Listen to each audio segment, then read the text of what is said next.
Je veux te confesser.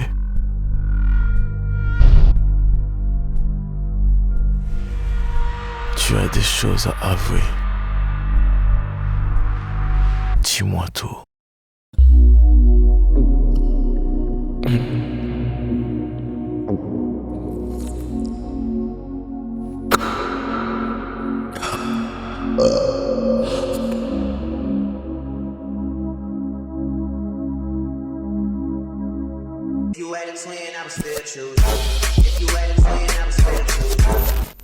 On se retrouve aujourd'hui pour l'épisode 37 de vos pires confessions et ce sera un épisode plutôt différent que les autres. On n'est pas venu ici pour rigoler, on n'est pas venu ici pour faire de l'humour, on est venu ici pour écouter des histoires. Donc je pense normalement que la vidéo sera plutôt longue. Je sais que vous aimez bien quand on fait comme ça aussi. Donc c'est parti les gars, je compte sur vous. En ce moment je charbonne, alors mettez 1000 commentaires dans les commentaires. Vous mettez 38 ou vous mettez n'importe quoi, je ne sais pas. Mais on essaye de faire les 1000 commentaires. Montrez-moi que vous êtes toujours là.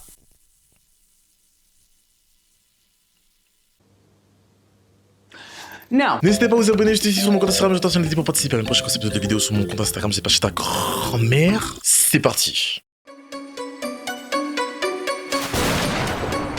Pardon mon père parce que j'ai péché.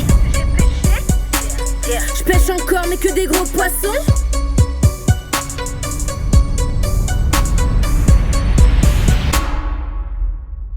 Salut Jonathan, j'ai longtemps hésité à t'envoyer ce message car je n'assume pas vraiment. Quand j'étais petite, j'étais dans un camping. Les toilettes étaient à l'autre bout du camping et il devait être dans les 5h du matin. Et je m'y dirigeais. Je voyais au loin quelqu'un assis sur une chaise de camping avec une cigarette. Je l'ai ignoré et j'ai passé la porte des toilettes. Mais l'homme m'a attrapé par le bras et m'a ramené vers lui. J'étais terrifié. L'odeur de la cigarette me répugnait. Il était bourré, vieux, à moitié chauve et ses vêtements étaient sales. Sa dentition était cassée. Il avait sorti son...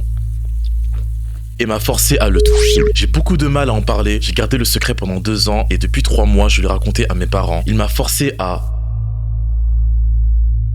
Ok.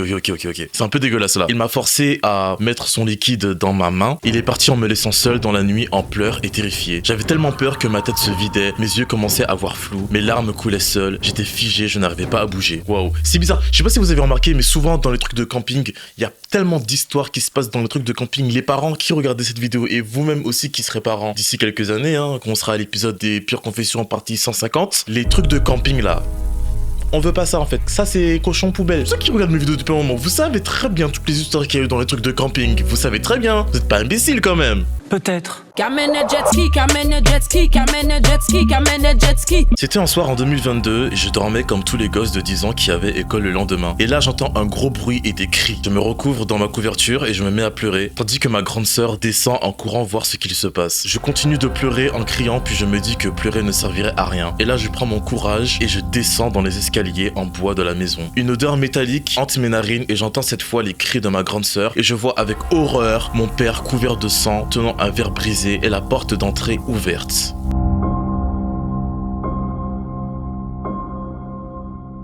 Il s'est mis à courir en boitant vers la porte du jardin, en gémissant de douleur et en laissant des grosses taches noires. Le séjour n'était éclairé que par la télé. Il y avait un débat entre Macron et Marine Le Pen. Vous avez voté contre. Vous êtes un peu climato-hypocrite. Aïe aïe aïe. Non, mais arrêtez de tout confondre, c'est pas possible. Monsieur Macron. Donc je ne voyais pas bien les couleurs. Une fois dans le jardin, je me suis mis à hurler au secours. Mon père s'était caché derrière un arbre. Un voisin a entendu et a couru vers la maison. Il m'a sorti dehors, devant la voiture où était étendue ma mère, immobile, le corps recouvert de blessures et de coups.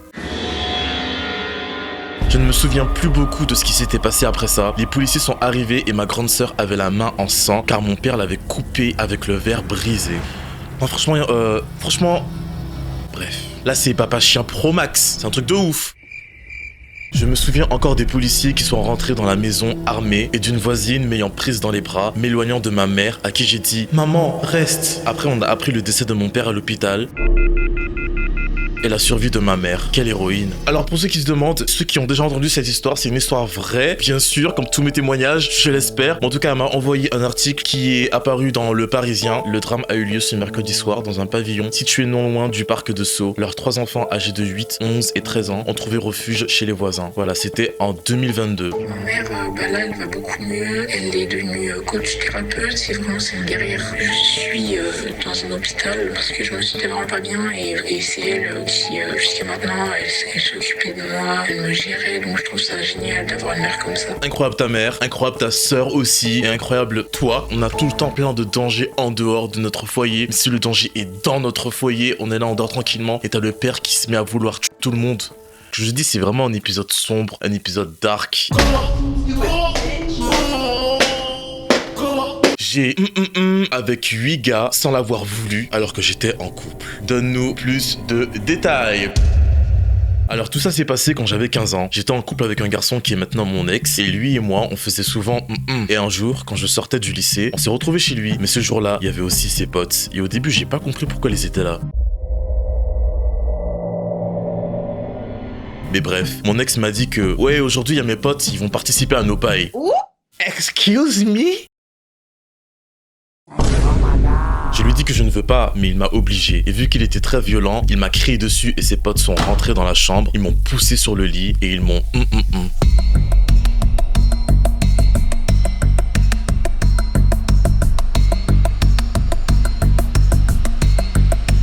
Je n'ai pas porté plainte parce que c'était des personnes de mon quartier et ils me font un petit peu peur. J'en ai uniquement parlé à toi et à ma meilleure amie. J'essaie d'en parler à ma mère, mais sauf que j'ai peur de lui dire que 8 mecs sont passés sur moi. Et ça s'est passé en 2023, chez mon ex. J'ai aussi peur de les voir au tribunal et aussi j'ai un peu peur que la police ne fait rien à propos de tout ça. J'ai vu tes vidéos et j'ai vu que dans certaines histoires, la police ne faisait rien. J'ai pas envie qu'il se passe la même chose avec moi. J'ai peur de la confrontation, j'ai peur qu'ils disent que je mente et j'ai peur aussi de voir leur visage, ça me dégoûte. Voir leur visage me rappellera toujours ce jour-là. Je sais pas si tu te rends compte de ce qui se passe, mais c'est un truc hyper grave qui t'arrive là. Dis-toi que tu as eu un V en groupe, en bande. Je sais pas si tu te rends compte de la gravité de la situation et du trauma que t'as dû vivre et de l'expérience que t'as vécu. Frère, c'est un truc de ouf que t'as vécu et les gens ils vont s'en sortir comme ça. Est-ce que t'as vraiment envie que toute ta vie il y ait pas de justice? Au moins essaye. Et je sais que ça dégoûte quand tu vois dans certains témoignages de mes vidéos qu'ils ne font rien, mais dans tous les cas le but principal c'est d'essayer de au moins essayer. C'est ça le but principal. Essayer d'essayer. Faut essayer frère, parce que là franchement ce qui t'est arrivé là,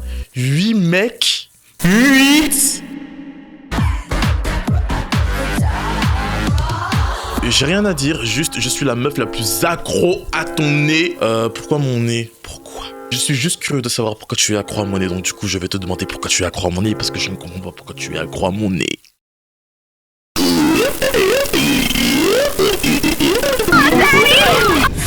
Minutes later. Je suis accro à ton nez parce que tu ressembles à mon ex et le nez est vraiment bien brillant. Ok. J'ai des captures de ton nez sur mon téléphone depuis que je te connais.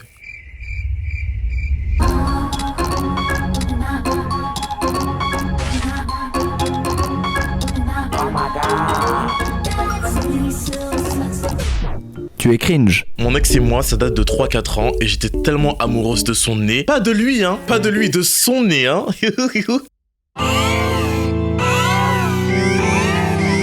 Car il était vraiment bien, pas comme le mien, car tout le monde me traitait de sale nez de brésilienne, car ouais, je suis brésilienne. Et du coup, le seul mec qui m'a soutenu, plus ma famille, c'était lui. J'étais vraiment amoureuse et on est sortis ensemble. C'était un couple à distance, parfois il me manquait terriblement. Et quand je regarde ton nez si brillant, eh ben, ça me fait penser à lui.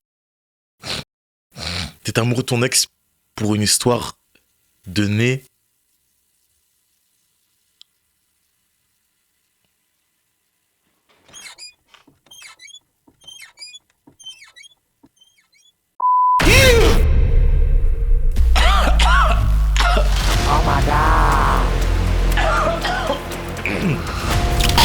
Oh my god! Non, non.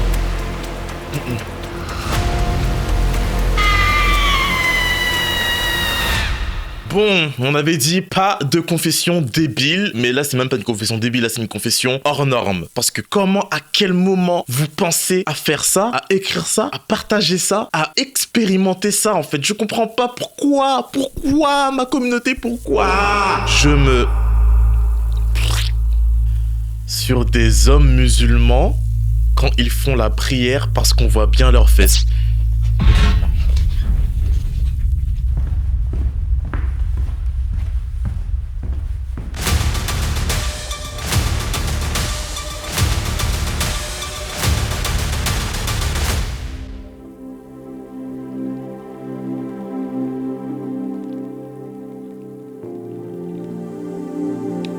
Bon, en tout cas, je remarque que vous n'avez aucune limite, comme d'habitude. Bon, c'est pas nouveau, hein, vous avez aucune limite, mais non, pas les gens qui font la prière, quand même. C'est ça que tu regardes quand les gens font la prière. La prière, quand même, je sais pas, genre. Pardon mon père parce que j'ai péché. Je pêche encore mais que des gros poissons. Bon, rentrons dans un sujet un peu plus sérieux. Je n'assume pas le fait d'être une femme noire. Je me trouve vraiment pas belle. J'ai vraiment envie de savoir ta mentalité. J'ai vraiment envie de savoir dans les détails pourquoi tu te sens comme ça. Je rapproche même le micro près de ma bouche. Je n'ai pas une excellente relation avec ma famille, donc on ne m'a jamais appris à m'aimer en tant que femme noire. En général, surtout sur les réseaux sociaux, ce sont les femmes blanches, voire métisses, qui sont mises en avant. Surtout quand les gens disent « Ah oui, la première femme noire !»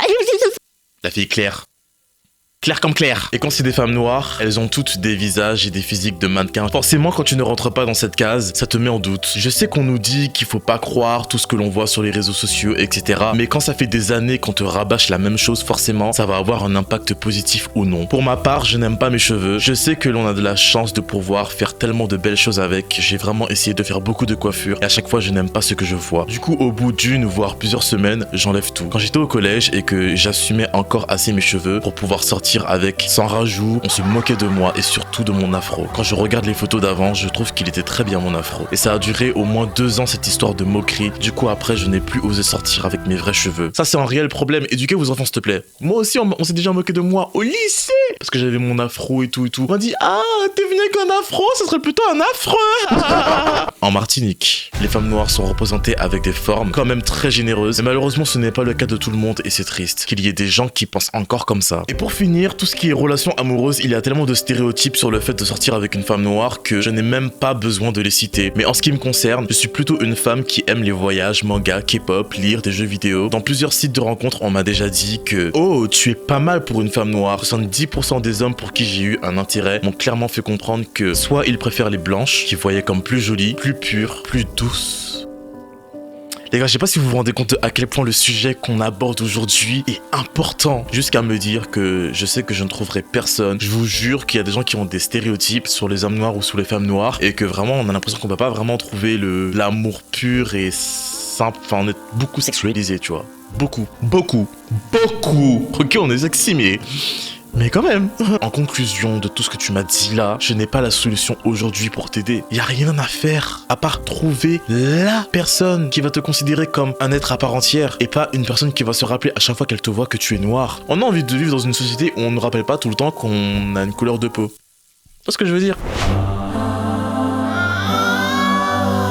Je suis le père d'un enfant et je suis dans une relation forcée. Qu'est-ce que c'est que cette histoire encore les gars ? J'ai ma petite idée mais je suis pas sûr. On va écouter les détails.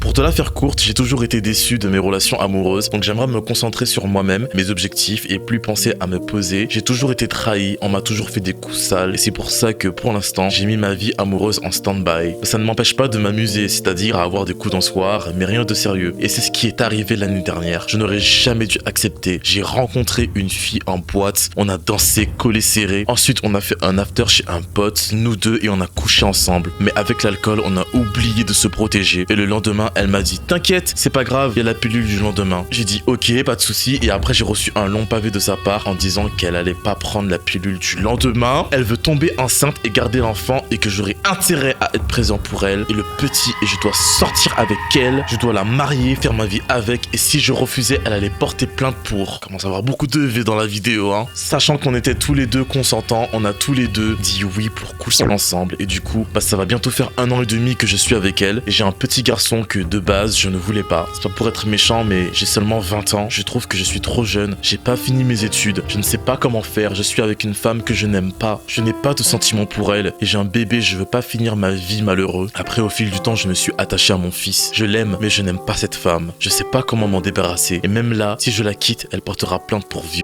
Et elle est tellement malade qu'elle serait capable de se faire du mal pour dire que je la frappe. Il m'a envoyé une photo, plusieurs photos de son enfant. Je peux vous dire que c'est bien son enfant parce que de la façon dont il lui ressemble, c'est bien son enfant. J'ai pas les preuves pour les détails de ce qu'il a raconté vraiment en détail, mais en tout cas c'est vraiment son enfant, il est vraiment père et il a vraiment 20 ans. Vérifiez par moi les gars. Là c'est une confession, mais c'est une confession.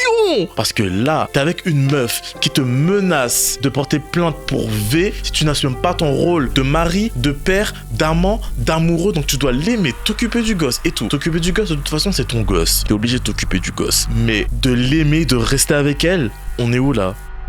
En Inde? Non, c'est trop. Là, franchement, très honnêtement, t'as les preuves qu'elle t'a menacé de porter plainte contre toi. Elle te l'a dit que que verbalement ou elle l'a écrit quelque part? Parce que ça, c'est déjà une preuve. Donc, quand elle va porter plainte contre toi, t'as déjà ça en preuve. Tu ne peux pas rester avec une femme qui t'a manipulé et elle va, genre, en gros, elle te demande de rester avec toi et puis quand elle en aura marre, qu'elle aura envie de faire sa vie, elle va te quitter. En fait, non, t'as que 20 ans. Tu peux pas... Attends, mais je comprends pas. Tes parents sont au courant de cette histoire?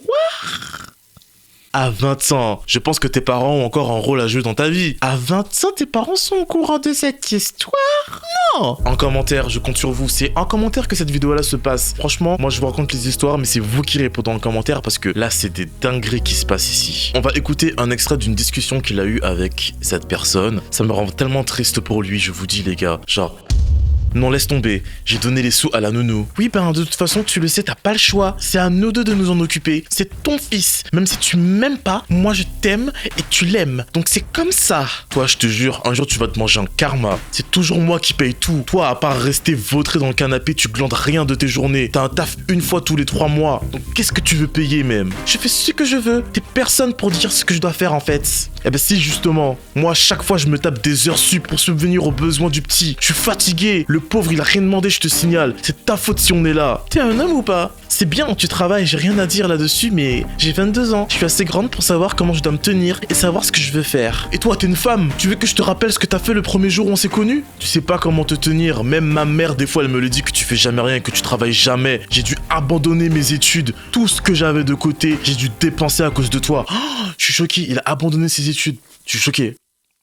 Et apparemment sa mère elle est au courant de la relation entre eux, mais je sais pas si sa mère sait que genre en mode elle l'a forcé à être avec lui, tu vois. Même si au début l'enfant j'étais pas pour, j'ai fini par accepter et je l'aime. Mais toi, jamais je pourrais oublier ce que t'as fait. Tu m'as gâché la vie, t'es pire qu'une Tana. Laissez les Tana tranquilles. MDR, va dire à ta mère de se mêler de son cul. C'est pas sa vie. Et tu crois que t'es quoi toi? À part me rendre malheureuse parce que je sais très bien que tu ne m'aimes pas alors que moi je t'aime et je vais faire ma vie avec toi. Par contre c'est une dinguerie genre de dire que tu l'aimes mais tu le traites comme ça.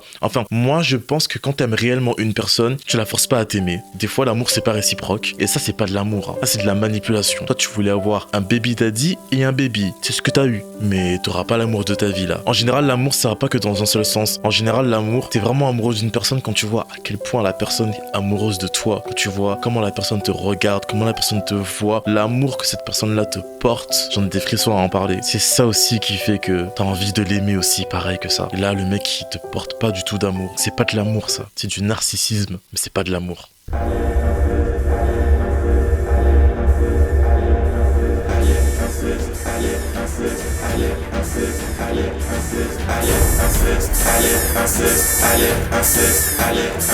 Alerte inceste, alerte inceste, alerte inceste, alerte inceste. Putain, même quand on fait des histoires sérieuses, il y a une alerte inceste. Incroyable. Cette année, je crois que c'est au moins la 4e alerte inceste. N'avez-vous pas honte? J'ai couché avec mon cousin à plusieurs reprises. On sait, on a déjà entendu 1 fois, 2 fois, 3 fois, 4 fois, 5 fois. Mais on a très peu souvent de détails. On a envie de savoir comment ça se passe. Salut Jonathan, j'espère que tu vas. Que je vas?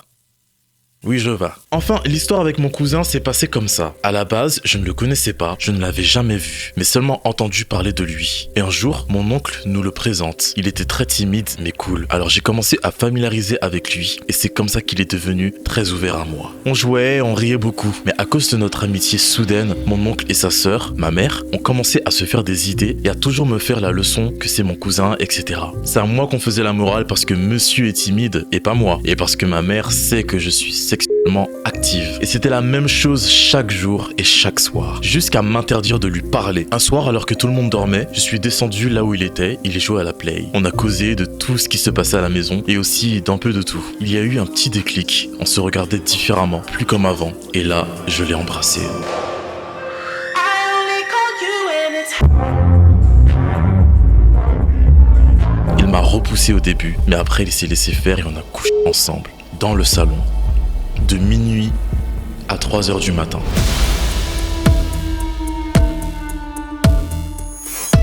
J'ai adoré, je ne vais pas te mentir, c'était doux. Surtout que ça faisait longtemps que je ne l'avais pas fait, lui aussi d'ailleurs, depuis 2 ans. Ouh, mes oreilles.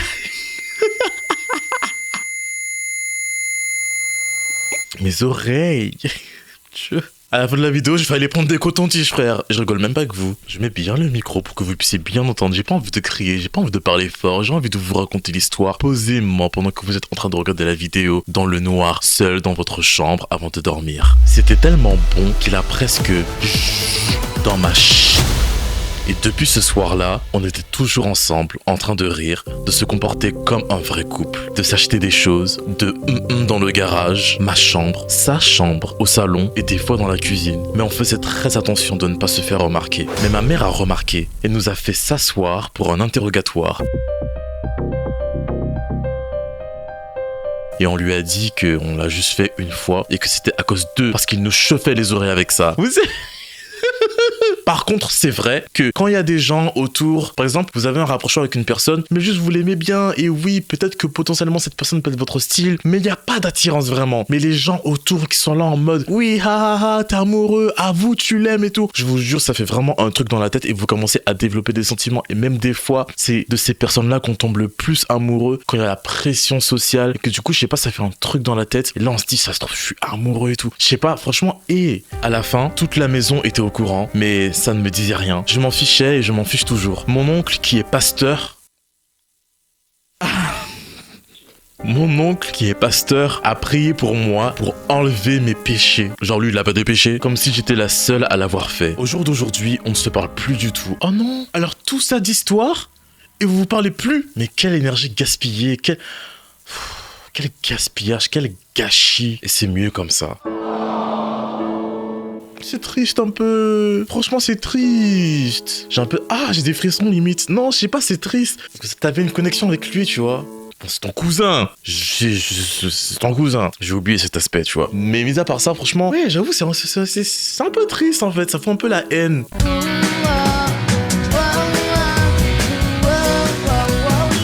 Alors c'est récent, on est en plein dedans. Je dis on car ça concerne toute une filière. En gros, on a un prof, on a là que 2 heures, une semaine sur 2. Et au début, il était drôle parce que Azil faisait des blagues et tout. Mais avec le temps, il veut trop avoir un contact physique avec les élèves. Il fait beaucoup de sous-entendus, de fil et de insiste. Ça fait beaucoup là. Actuellement, on a écrit une lettre suite à un incident. Je t'envoie les screens. Et ce prof aime trop savoir des choses sur nos vies. Il veut avoir des détails sur notre vie.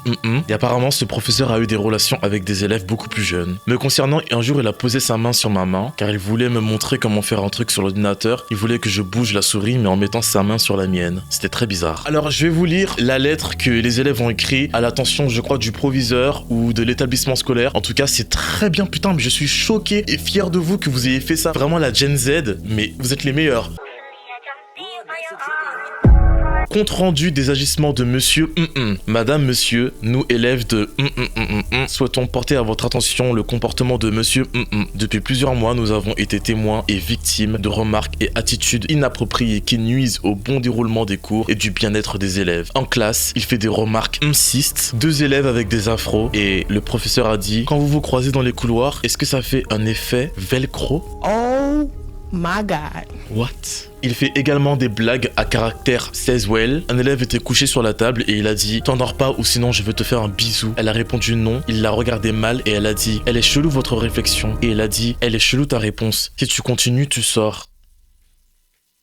Quoi? Bref, je vais pas vous dire tout le contenu de la lettre parce que c'est pas destiné à vous, c'est destiné à l'établissement. Mais franchement, j'espère qu'il va se faire envoyer. Je pense qu'avec la justice française, un professeur comme ça qui agit avec des élèves, il va vite dégager. Ça va vite être réglé cette histoire.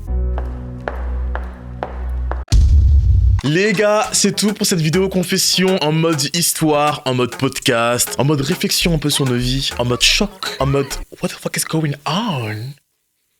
N'hésitez pas à participer à mes prochains concepts de vidéos confession dans mes stories en sticker ou dans mes stories à la une, j'entends CLNT. N'oubliez pas, on essaie de faire les 1000 commentaires. Les gars, les 1000 commentaires. Vous avez vu comment je suis actif en ce moment, montrez-moi que vous êtes actifs aussi, frère. Et je vous dis salut!